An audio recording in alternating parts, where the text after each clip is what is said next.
शुभ सकाळ पिलाମାନେ ତୁମେମାନେ ସବୁ କିପରି ଅଛ? ଆଶା କରୁଛି ତୁମେମାନେ ସମସ୍ତେ ଭଲରେ ଥିବ। ଆମେ ଆଜି ତୁମ ଗଣିତ ପ୍ରକାଶ ବହିର ପ୍ରଥମ ଅଧ୍ୟାୟରେ ଥିବା ଗୁଣନର ସଂରଚନା ବିଷୟରେ ଆଲୋଚନା କରିବା। ଆଚ୍ଛା ପିଲାମାନେ, ତୁମକୁ ଗପ ଶୁଣିବାକୁ ଭଲ ଲାଗେ? ଆଚ୍ଛା, ଆଉ ଗୀତ ଶୁଣିବାକୁ ତୁମକୁ କିପରି ଲାଗେ? ଗୀତ ମଧ୍ୟ ବହୁତ ଭଲ ଲାଗେ। ଏବେ ଆମେ ପ୍ରଥମେ ଗୋଟେ ଗୀତ ଗାଇବା। ମୁଁ ଗୀତଟିକୁ ଗାଇବି ଏବଂ ତୁମେମାନେ ମନ ଦେଇ ଶୁଣିବ। ଆସ ପିଲାମାନେ, ଆମେ ଏବେ ଗୀତଟିକୁ ଆବୃତ୍ତି କରିବା। ଗୀତଟିର ନାଁ ହେଉଛି ଗୁଣନ ପାଠ। এই ଗୀତଟିକୁ ମୁଁ ଆବୃତ୍ତି କରୁଛି, ତୁମେମାନେ ସବୁ ମନ ଦେଇ ଶୁଣ।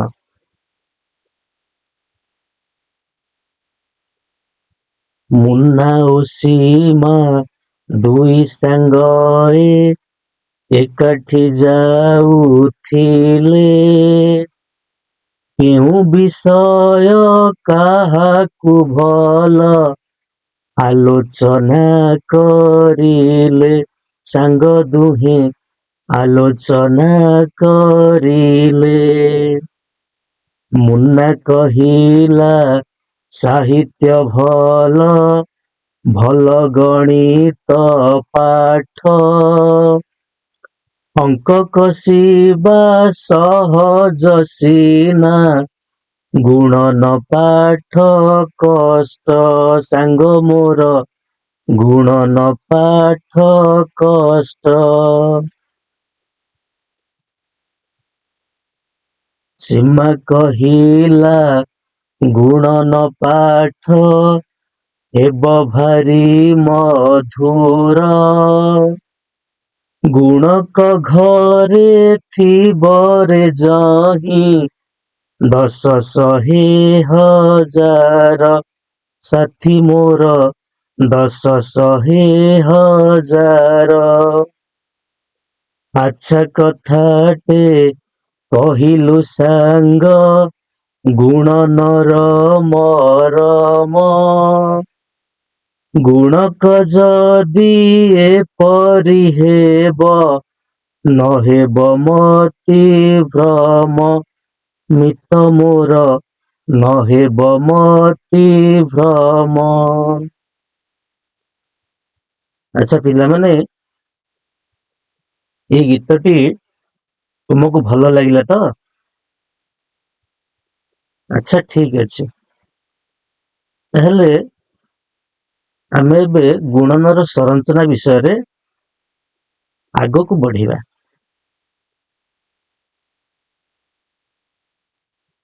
ତୁମରି ବୟସର ଦୁଇ ସାଙ୍ଗ ନମିତା ଓ ରମେଶ ଗୁଣନ ସମ୍ପର୍କିତ ଏକ ଖେଳ ଖେଳୁଥିଲେ।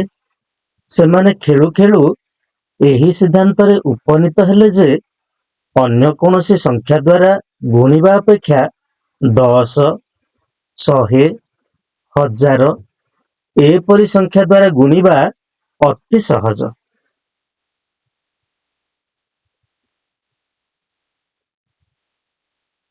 ପ୍ରଥମେ ଆମେ 10 ଦ୍ୱାରା ଗୁଣନ କରିବା ସମ୍ପର୍କରେ ଆଲୋଚନା କରିବା। ପିଲାମାନେ, ତୁମେ ତ ଗୁଣନ ସମ୍ପର୍କରେ ଆଗରୁ ବହୁତ କିଛି ଜାଣିଛ। ଆମେ ଯଦି ସଂଖ୍ୟା 5 କୁ 10 ଦ୍ୱାରା ଗୁଣନ କରିବା, ତାହେଲେ ଗୁଣଫଳ ହେବ 50। ଆମେ 7 କୁ 10 ସହିତ ଗୁଣନ କଲେ ଗୁଣଫଳ ହେବ 70। ଆମେ 13 ସଂଖ୍ୟାକୁ 10 ଦ୍ୱାରା ଗୁଣନ କଲେ ଗୁଣଫଳ ହେବ 130। ଏଥିରୁ ଆମେ ପିଲାମାନେ କଣ ଶିଖିଲେ? ଆମେ ଏଥିରୁ ଲକ୍ଷ୍ୟ କରୁଛେ ଯେ ଯେକୌଣସି ସଂଖ୍ୟାକୁ 10 ଦ୍ୱାରା ଗୁଣନ କଲା ବେଳେ ଗୁଣ୍ୟର ଡାହାଣ ପାଖରେ ଏକ ଶୂନ ଲଗାଇଲେ ତାହା ଗୁଣଫଳ ସହ ସମାନ ହେଉଛି। ତେଣୁ ଯେକୌଣସି ସଂଖ୍ୟାକୁ 10 ଦ୍ୱାରା ଗୁଣିବା ଆମ ପାଇଁ ଅତି ସହଜ। ଏବେ ପିଲାମାନେ 10 ଦ୍ୱାରା ଗୁଣିବାର କେତୋଟି ପ୍ରଶ୍ନ ମୁଁ ତୁମମାନଙ୍କୁ ପଚାରୁଛି। ଆଚ୍ଛା କହିଲ, 18କୁ 10 ଦ୍ୱାରା ଗୁଣିଲେ କେତେ ହେବ? ସାବାସ୍ ମୁନା, 18କୁ 10ରେ ଗୁଣିଲେ 180 ହେବ। ତୁମେ ଏହାର ଉତ୍ତର କିପରି ପାଇଲ? ଧନ୍ୟବାଦ। 18 ହେଉଛି ଏଠାରେ ଗୁଣ୍ୟ, ତେଣୁ 18 ଡାହାଣ ପାଖରେ ଆମେ ଯଦି ଗୋଟିଏ 0 ଲଗାଇବା ତାହେଲେ ଆମେ ଗୁଣଫଳଟିକୁ ସହଜରେ ପ୍ରାପ୍ତ କରୁଛେ। ଆଚ୍ଛା କହିଲ ମାଧବ, 27କୁ ଆମେ ଯଦି 10ରେ ଗୁଣିବା ଗୁଣଫଳ କେତେ ହେବ? ବାଃ, ଚମତ୍କାର। ଗୁଣଫଳ 270 ହେବ। ଏବେ ଆମେ 100 ଦ୍ୱାରା ଗୁଣନ କରିବା ସମ୍ପର୍କରେ ଆଲୋଚନା କରିବା। ଯେପରିକି 6 ଗୁଣନ 100 ସମାନ 600, 9 ଗୁଣନ 100 ସମାନ 900, 15 ଗୁଣନ 100 ସମାନ 1500। ଏମିତି ଯେକୌଣସି ସଂଖ୍ୟାକୁ ଆମେ 100 ଦ୍ୱାରା ଗୁଣନ କଲା ବେଳେ ଲକ୍ଷ୍ୟ କରୁଛେ ଯେ ଗୁଣ୍ୟର ଡାହାଣ ପାଖରେ 2ଟି 0 ଲଗାଇଲେ ତାହା ଗୁଣଫଳ ସହ ସମାନ ହେଉଛି। ଆଚ୍ଛା ପିଲାମାନେ, ଏବେ ଯେକୌଣସି ସଂଖ୍ୟାକୁ 100 ଦ୍ୱାରା ଗୁଣିବା କେତେ ସହଜ, ଏବେ ତମେମାନେ ଜାଣିପାରିଲ ତ? ଆଚ୍ଛା କହିଲ, 19କୁ ଆମେ ଯଦି 100ରେ ଗୁଣିବା ତାହେଲେ ଗୁଣଫଳ କେତେ ହେବ? ସାବାସ୍ ରାମ, ଗୁଣଫଳ 1900 ହେବ। ଆଚ୍ଛା ଏବେ କହିଲ, 76କୁ ଆମେ ଯଦି 100 ସଂଖ୍ୟା ଦ୍ୱାରା ଗୁଣନ କରିବା ଗୁଣଫଳ କେତେ ହେବ? ବାଃ, ଚମତ୍କାର ଉତ୍ତର ଦେଉଛି। ଗୁଣଫଳ 7600 ହେବ। ଏଭଳି ଭାବରେ ଆମେ 100 ଦ୍ୱାରା ଗୁଣିବା ଅତି ସହଜ ବୋଲି ଜାଣିପାରିଲେ। ଏବେ ଦେଖିବା 1000 ଦ୍ୱାରା କିପରି ଆମେ ଗୁଣି ପାରିବା। ଯେପରିକି 7କୁ 1000 ସହିତ ଗୁଣିଲେ ଗୁଣଫଳ ହେବ 7000। 12 ସଂଖ୍ୟାକୁ 1000 ସହିତ ଗୁଣିଲେ ଗୁଣଫଳ ହେବ 12000। 25କୁ 1000 ସଂଖ୍ୟା ସହିତ ଗୁଣିଲେ ଗୁଣଫଳ ହେବ 25000। ଏଭଳି ଭାବରେ ଆମେ ଯେକୌଣସି ସଂଖ୍ୟାକୁ 1000 ଦ୍ୱାରା ଗୁଣନ କରିବା ଆମେ ଲକ୍ଷ୍ୟ କରିବା ଯେ ଗୁଣ୍ୟର ଡାହାଣ ପାଖରେ 3ଟି 0 ଲଗାଇଲେ ତାହା ଗୁଣଫଳ ସହ ସମାନ ହେଉଛି। ଆଚ୍ଛା ପିଲାମାନେ, ଏବେ ବୁଝିଲ ତ 1000 ଦ୍ୱାରା ଗୁଣିବା କେତେ ସହଜ? ଏବେ ତୁମ ପାଇଁ ପ୍ରଶ୍ନଟିଏ, 9କୁ 1000 ଦ୍ୱାରା ଗୁଣିଲେ ଉତ୍ତର କେତେ ହେବ? ସୁନ୍ଦର ଉତ୍ତର, ଗୁଣଫଳ ହେବ 9000। ଆଚ୍ଛା ତୁମେ କହିଲ, 32କୁ 1000 ସହିତ ଗୁଣିଲେ ଗୁଣଫଳ କେତେ ହେବ? ସୁନ୍ଦର ଉତ୍ତର ଦେଉଛୁ, ଗୁଣଫଳ 32000 ହେବ। ଏବେ ଆମେ ଜାଣିପାରିଲେ 10, 1000 ଏବଂ 100 ସଂଖ୍ୟା ଦ୍ୱାରା ଗୁଣିବା ବାସ୍ତବରେ କେତେ ସହଜ। ତେଣୁ ଦୁଇ ସାଙ୍ଗ ନମିତା ଓ ରମେଶ ଗୁଣକକୁ 10, 100, 1000 ଆଦି ସଂଖ୍ୟାରେ କିପରି ବଦଳା ଯାଇପାରିବ ତାର କୌଶଳ ଖୋଜିବାକୁ ଲାଗିଲେ। ସେମାନେ ଏପରି କିଛି ଗୁଣନ କରୁ କରୁ ଯେତେବେଳେ ଦେଖିଲେ ଗୁଣକ ଘରେ 5 ଅଛି, ସେତେବେଳେ ସେମାନେ 5 ବଦଳରେ 10/2 ଲେଖିଲେ। ଏଠାରେ ଗୁଣ୍ୟକୁ 2 ଦ୍ୱାରା ଭାଗ କରି 10 ଦ୍ୱାରା ଗୁଣନ କଲେ ଗୁଣଫଳ ସହଜରେ ପ୍ରାପ୍ତ ହୋଇପାରିଲା। ଏବଂ ଆଉ ଗୋଟିଏ ଗୁଣନରେ ସେ ଦେଖିଲେ ଗୁଣକ ଘରେ 25 ରହିଛି। ସେମାନେ 25 ବଦଳରେ 100/4 ଲେଖିଲେ ଏବଂ ଏଠାରେ ଗୁଣ୍ୟକୁ 4 ଦ୍ୱାରା ଭାଗ କରି 100ରେ ଗୁଣନ କଲେ ଏବଂ ଗୁଣଫଳ ସହଜରେ ପାଇପାରିଲେ। ଏବଂ ଆଉ ଗୋଟିଏ ଗୁଣନରେ ସେ ଦେଖିଲେ ଯେ ଗୁଣକ ଘରେ 125 ରହିଛି। ତେଣୁ ସେମାନେ 125 ବଦଳରେ 1000/8 ଲେଖିଲେ ଏବଂ ଏଠାରେ ଥିବା ଗୁଣ୍ୟକୁ 8 ଦ୍ୱାରା ଭାଗ କରି 1000ରେ ଗୁଣନ କଲେ ଏବଂ ଗୁଣଫଳ ଅତି ସହଜରେ ପାଇପାରିଲେ। ଏହା ଦ୍ୱାରା ଦୁଇ ସାଙ୍ଗ ଗୁଣନ କାର୍ଯ୍ୟକୁ ଅତି ସହଜରେ ସମାପନ କରିପାରିଲେ। ଆଚ୍ଛା ପିଲାମାନେ, ଏଥିରୁ ତୁମେ ବୁଝିପାରିଲ ଯେ ଅନ୍ୟ କୌଣସି ସଂଖ୍ୟା ଅପେକ୍ଷା ଯଦି ଗୁଣକ ଘରେ 10, 100, 1000 ଏପରି କୌଣସି ସଂଖ୍ୟା ଥିବ, ତାହେଲେ ଗୁଣନ ପ୍ରକ୍ରିୟା ଆମ ପାଇଁ କେତେ ସହଜ ହୋଇପାରିବ। ଏଭଳି ନମିତା ଏକ ସଂକ୍ଷିପ୍ତ ପ୍ରଣାଳୀରେ ଗୁଣନ କଲା, ଯେଉଁଠାରେ 116କୁ 5 ସହିତ ଗୁଣନ କରିବାର ଥିଲା। ତେଣୁ ସେ ଗୁଣକ ଘରେ ଥିବା 5 ବଦଳରେ ସେ 10/2 ଲେଖିଲା ଏବଂ ଗୁଣ୍ୟ ଘରେ 116 ରହିଥାଏ। ସେ 116 ଗୁଣନ 10/2 ଲେଖିବା ପରେ ସେ 116କୁ 2 ଦ୍ୱାରା ଭାଗ କଲା ଏବଂ ସେ 116 ସ୍ଥାନରେ 58 ଲେଖିଲା। ଏବେ ସେ 58 ସହିତ 10କୁ ଗୁଣନ କରିବା ଅତି ସହଜରେ ହୋଇଯାଇଥିଲା, ଯେଉଁଠି ଉତ୍ତର ସେ ପାଇଥିଲା 580। ତେଣୁ ସେ 116କୁ 5 ଦ୍ୱାରା ଗୁଣିବା ଅପେକ୍ଷା 58କୁ 10 ଦ୍ୱାରା ଗୁଣିବା ଅତି ସହଜ ବୋଲି ଜାଣିପାରିଥିଲା।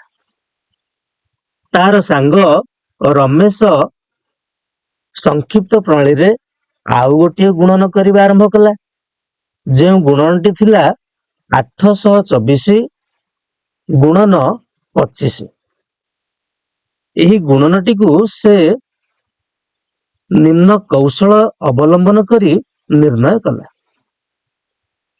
ଯେଉଁଠାରେ ଗୁଣକ ଘରେ ରହିଥିଲା 25, ସେ 25 ବଦଳରେ 100/4 ଲେଖିଲା ଏବଂ ସେ ଗୁଣ୍ୟ ଘରେ ଥିବା 824କୁ 4 ଦ୍ୱାରା ଭାଗ କରି 824 ସ୍ଥାନରେ 206 ଲେଖିଲା ଏବଂ ସେ 206କୁ 100 ଦ୍ୱାରା ଗୁଣନ କଲା ଏବଂ ଗୁଣଫଳ 20,600 ସେ ଅତି କମ ସମୟ ଭିତରେ ନିର୍ଣ୍ଣୟ କରିପାରିଲା। ଏଥିରୁ ଆମେ କଣ ଶିଖିଲେ ପିଲାମାନେ? ଗୁଣ୍ୟ ଘରେ ଯାହା ଥାଉ ନା କାହିଁକି, ଗୁଣକ ଘରକୁ ଆମେ ଯଦି 10, 100, 1000 ଏପରି କିଛି ସଂଖ୍ୟାରେ ପରିଣତ କରିପାରିବା, ତାହେଲେ ଗୁଣନ କାର୍ଯ୍ୟଟି ଆମ ପାଇଁ ଅତି ସହଜ ହୋଇଯିବ। ଗୋଟିଏ ସଂଖ୍ୟାକୁ 5 ଦ୍ୱାରା ଗୁଣିବାର ଅର୍ଥ ହେଉଛି ସେହି ସଂଖ୍ୟାକୁ 2 ଦ୍ୱାରା ଭାଗ କରି 10 ରେ ଗୁଣିବା। କୌଣସି ସଂଖ୍ୟାକୁ 25 ଦ୍ୱାରା ଗୁଣିବାର ଅର୍ଥ ହେଉଛି ସେହି ସଂଖ୍ୟାକୁ 4 ଦ୍ୱାରା ଭାଗ କରି 100 ରେ ଗୁଣିବା। ଆଉ ଯେକୌଣସି ସଂଖ୍ୟାକୁ 125 ଦ୍ୱାରା ଗୁଣିବାର ଅର୍ଥ ହେଉଛି ସେହି ସଂଖ୍ୟାକୁ 8 ଦ୍ୱାରା ଭାଗ କରି 1000 ରେ ଗୁଣିବା। ଏଭଳି ଭାବରେ ଆମେ ଅନେକ କିଛି ଗୁଣକକୁ ଏଭଳି 10, 100, 1000 ଇତ୍ୟାଦି ରୂପରେ ପରିବର୍ତ୍ତନ କରି ଗୁଣନକୁ ସହଜ ଏବଂ ବୋଧଗମ୍ୟ କରିପାରିବା। ଆମେ ଏବେ ଆଉ କିଛି ଗୁଣନର ଆଲୋଚନା କରିବା। ପ୍ରଥମ ପ୍ରଶ୍ନକୁ ଯିବା। 12 ଗୁଣନ 25। ଏଠାରେ ଗୁଣକ ଘରେ ଥିବା 25 ବଦଳରେ ଆମେ 100 ବିଭକ୍ତ 4 ଲେଖିବା ଏବଂ 12କୁ 4 ଦ୍ୱାରା ଭାଗ କରି 12 ସ୍ଥାନରେ 3 ଲେଖିବା। ଏବେ 3କୁ 100 ରେ ଗୁଣନ କରି ଗୁଣଫଳ 300 ବୋଲି ଆମେ ସହଜରେ ପାଇପାରିବା। ପରବର୍ତ୍ତୀ ପ୍ରଶ୍ନ। 240 ଗୁଣନ 25। ଏଠାରେ ଗୁଣକ ଘରେ ଥିବା 25 ବଦଳରେ 100 ବିଭକ୍ତ 4 ଲେଖିବା ଏବଂ ଗୁଣ୍ୟ ଘରେ ଥିବା 240କୁ 4 ଦ୍ୱାରା ଭାଗ କରି 240 ସ୍ଥାନରେ ଆମେ 60 ଲେଖିବା। ପରେ 60କୁ 100 ଦ୍ୱାରା ଗୁଣନ କରି ଗୁଣଫଳ 6000 ବୋଲି ଆମେ ସହଜରେ ପାଇପାରିବା। ଏବେ ତୃତୀୟ ପ୍ରଶ୍ନଟି ଆଲୋଚନା କରିବା। 120 ଗୁଣନ 250। ଏଠାରେ ଗୁଣକ ଘରେ ଥିବା 250 ସ୍ଥାନରେ ଆମେ 1000 ବିଭକ୍ତ 4 ଲେଖିବା ଏବଂ ଗୁଣ୍ୟ ଘରେ ଥିବା 120କୁ 4 ଦ୍ୱାରା ଭାଗ କରି 120 ସ୍ଥାନରେ 30 ଲେଖିବା ଏବଂ 30କୁ 1000 ଦ୍ୱାରା ଗୁଣନ କରି ଆମେ ଉତ୍ତର 30000 ହେଲା ବୋଲି ଅତି ସହଜରେ ପ୍ରାପ୍ତ କରିପାରିବା। ଏବେ ପରବର୍ତ୍ତୀ ପ୍ରଶ୍ନକୁ ଯିବା। 250 ଗୁଣନ 12। ଏଠାରେ 250 ସ୍ଥାନରେ ଆମେ 1000 ବିଭକ୍ତ 4 ଲେଖିବା ଏବଂ 12କୁ 4 ସହିତ ଭାଗ କରି 12 ସ୍ଥାନରେ 3 ଲେଖିବା। 1000କୁ 3 ଦ୍ୱାରା ଗୁଣନ କରି ଆମେ ଗୁଣଫଳ 3000 ବୋଲି ସହଜରେ ପାଇପାରିବା। ପିଲାମାନେ 10, 100 ଏବଂ 1000 ଭଳି ସଂଖ୍ୟା ଦ୍ୱାରା ଗୁଣିବା କେତେ ସହଜ ଏବେ ବୁଝିପାରିଲ ତ? ଆସ ଆଉ କିଛି ପ୍ରଶ୍ନର ଉତ୍ତର ଆଲୋଚନା କରିବା। 2 ଗୁଣନ 1768 ଗୁଣନ 50। ଆମେ 1768କୁ ପ୍ରଥମ ସ୍ଥାନକୁ ଆଣିବା ଏବଂ 50 ମଝିରେ ରଖିବା, ଶେଷରେ 2 ରଖିବା, ଯାହା ଫଳରେ 50 ଏବଂ 2କୁ ଗୁଣନ କରି ସେ ଦୁଇଟି ସଂଖ୍ୟା ବଦଳରେ 100 ଲେଖିବା। ଏବେ 1768କୁ 100ରେ ଗୁଣିବା ଅତି ସହଜ ହୋଇଗଲା। ଉତ୍ତର 1,76,800 ବୋଲି ଆମେ ଖୁବ କମ ସମୟ ଭିତରେ ନିର୍ଣ୍ଣୟ କରିବା। ପରବର୍ତ୍ତୀ ପ୍ରଶ୍ନକୁ ଯିବା। 72 ଗୁଣନ 125। ଏଠାରେ ଆମେ 125 ବଦଳରେ 1000 ବିଭକ୍ତ 8 ଲେଖିବା ଏବଂ ଗୁଣ୍ୟ ଘରେ ଥିବା 72କୁ 8 ଦ୍ୱାରା ଭାଗ କରି 72 ସ୍ଥାନରେ 9 ଲେଖିବା ଏବଂ ଉତ୍ତର 9000 ବୋଲି ଆମେ ଅତି ସହଜ ଉପାୟରେ ପାଇପାରିବା। ପରବର୍ତ୍ତୀ ପ୍ରଶ୍ନକୁ ଯିବା। 125 ଗୁଣନ 40 ଗୁଣନ 8 ଗୁଣନ 25। ଏବେ ସଂଖ୍ୟା ଗୁଡ଼ିକୁ ଆମେ ଏପରି ସଜାଇ ନେବା ଯେମିତି ଆମ ପାଇଁ ଗୁଣନ ଅତି ସହଜ ହୋଇଯିବ। ଆମେ 125 ସଂଖ୍ୟା ପାଖକୁ ସଂଖ୍ୟା 8 ଲେଖିବା ଏବଂ ପରେ 40 ସଂଖ୍ୟା ପାଖକୁ 25 ଲେଖିବା, ଯାହା ଫଳରେ ଗୁଣନ ଆମ ପାଇଁ କେତେ ସହଜ ହୋଇଗଲା। 125 ଗୁଣନ 8 ସମାନ 1000 ଏବଂ 40 ଗୁଣନ 25 ସମାନ 1000। 1000 ଏବଂ 1000 ଏ ଦୁଇଟି ସଂଖ୍ୟାକୁ ଗୁଣନ କରି ଗୁଣଫଳ 10 ଲକ୍ଷ ବୋଲି ଆମେ ସହଜରେ ପାଇପାରିବା। ପିଲାମାନେ, କମ ସମୟରେ ଆମେ କିପରି ଗୁଣଫଳ ନିର୍ଣ୍ଣୟ କରିପାରିବା ତା ଉପରେ ଆଉ କିଛି ପ୍ରଶ୍ନ ଆଲୋଚନା କରିବା ଏବଂ ଏହି ପ୍ରଶ୍ନ ଗୁଡ଼ିକ ତୁମେମାନେ ଘରେ କରିବ ଏବଂ ତୁମର ବିଦ୍ୟାଳୟର ଶିକ୍ଷକ ଶିକ୍ଷିକା ମାନଙ୍କୁ ଏହାର ଉତ୍ତର ଆଣି ଦେଖାଇବ। ଆଜିର ଏହି ଗୁଣନରେ ସଂରଚନା ପାଠଟି ତୁମେମାନେ ସମସ୍ତେ ଭଲରେ ବୁଝିପାରିଥିବ। ଯେଉଁମାନଙ୍କର ଯଦି କିଛି ଅବୁଝା ରହିଛି ଭିଡିଓଟିକୁ ପୁଣି ଥରେ ଦେଖିବ। ଆଶା କରୁଛି ତୁମେମାନେ ସବୁ ବୁଝିପାରିବ ଏବଂ ସେଥିରେ ଦିଆଯାଇଥିବା ଗୃହ କାର୍ଯ୍ୟ ନିଜର ଶିକ୍ଷକ ଶିକ୍ଷିକା ମାନଙ୍କୁ ନେଇ ଦେଖାଇବ। ତେବେ ଆଜିର ପାଠକୁ ଆମେ ଏଇଠି ସମାପ୍ତ କରିବା। ଖୁସିରେ ଶିଖିବା ସମସ୍ତଙ୍କର ଅଧିକାର। ନମସ୍କାର।